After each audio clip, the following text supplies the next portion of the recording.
In this video, we're going to be talking about widgets and what the heck is a widget and what can it do for your blog. Well, if we log into our dashboard, that'll bring us here. Then we're going to come on down here to Appearance, hit that drop down arrow. You can see here's the same place we go to change and add new themes, and I guess get rid of themes as well. But you can also edit them, add new themes, and under widgets we click on that. That'll bring us to our page where all of our widgets are located. Now, a widget is basically a module that helps add additional functionality to your blog, similar to that of a plugin in that a plugin will add additional functionality to your blog in the form of code.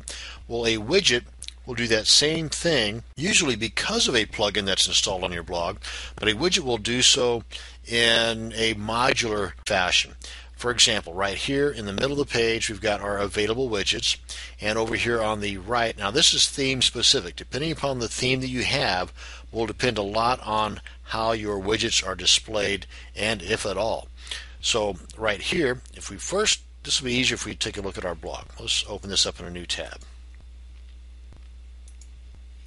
Now here you can see we've got basically two columns, that being this one here, which contains our content, and this one here, which is our right sidebar.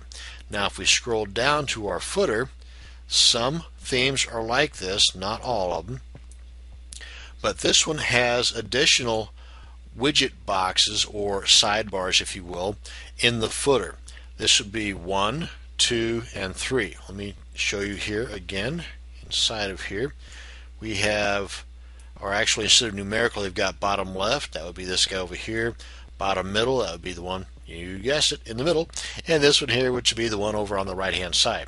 Now if we take a look again, this one here, over here, contains archives. Okay, this was the bottom right. So we got the archives from past entrants to our blog. So if we come on back here, and bottom right, we open this up, we see that there's nothing in there. This means that that's the default, what came with the theme whenever it was first installed. So to simply get rid of that default, you want to put a new widget in this place, and it'll just eliminate whatever was in there.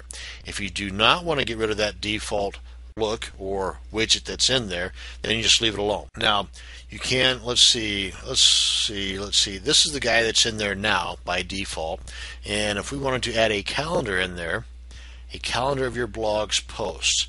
Now yeah, this is an actual calendar, but it also is highlighted, or the numbers or dates on that calendar are different colors depending upon if there's a post on that particular date or not. You can give it a name like my dates.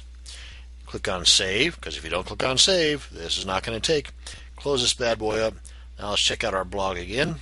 Refresh the page. And as you can see now, the archives are gone, and in its place are the calendars. Now then, here you can see slightly that this is just a little bit different than this in color. Plus, too, if you hover over it, it'll give you the title of the blog that was posted on that date. If we go back to February,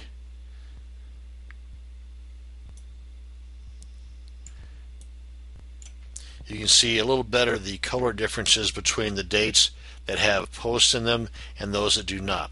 And again, too, there's links here. If you hover over them, it'll give you the title of that particular blog. So that's the dates. Now, a lot of the available widgets that you have are based upon the plugins that you've got installed. So that could be one reason why, if you've got more plugins or less plugins than what we have installed here, would explain as to why there are more or less available plugins on your blog than what I have here. Now this text plugin is pretty cool. This allows you to put just about anything HTML wise into your sidebars. If we were to add this, you can, let me just come on up here to the middle one, and I'll put it here for the time being. I'm going to open up the middle one and then drag this guy right up there. You can give it a name.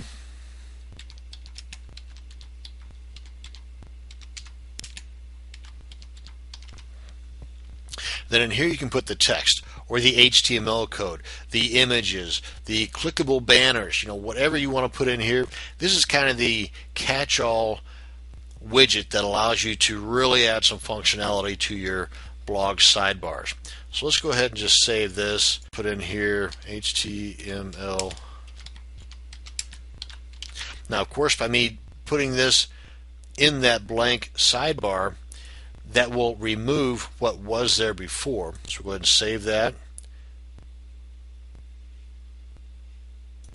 So this middle one right here is going to go bye-bye. So that's already been saved. Let's come on back here and we'll refresh this page. And see my surprise stuff, HTML goes here. So if you were to have entered a clickable banner image there, that's what's going to show up. Depending upon the dimensions of that HTML item or element that you put in there, you would of course have to fit in with the allotted size here. Now, one cool thing, one nice little tool that I've used because I'm a Firefox browser user, is I've got this guy right down here. It's called Measure It, and this is an add-on.